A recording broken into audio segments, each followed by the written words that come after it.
Industry superannuation players are calling for changes to the system to close the retirement savings gap between men and women. On average, women don't earn as much as men, are often family carers, live longer but retire earlier. That means women are currently retiring with about half the superannuation savings of men, and by 2055, 2/3 of single women will retire below a comfortable standard. So, what can be done about it?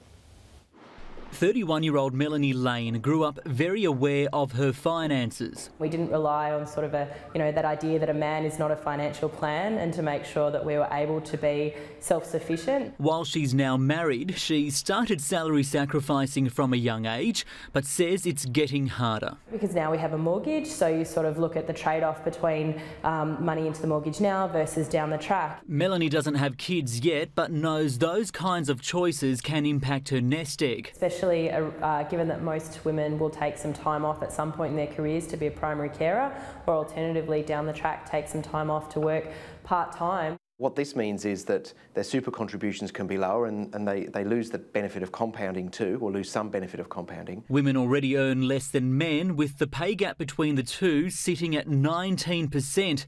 But that's not the only disadvantage they face. The way the super tax system works, it works against women. Industry Super wants substantial structural reform, including a rebalancing of super tax contributions, which currently favours top income earners. This means that more people will come off the age pension entirely, or be on the part pension, which over time, of course, will reduce pension costs. He says a decision to scrap the government's $500 per year low-income super contribution for those earning less than $37,000 should be reviewed. Over 2 million women will be $500 worse off in their super.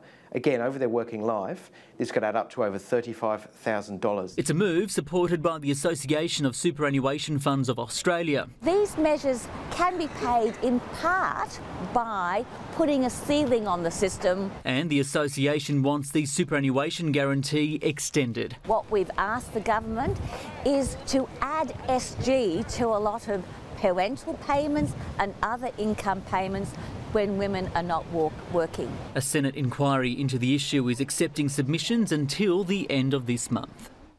And tomorrow we'll take a look at women in the financial planning industry.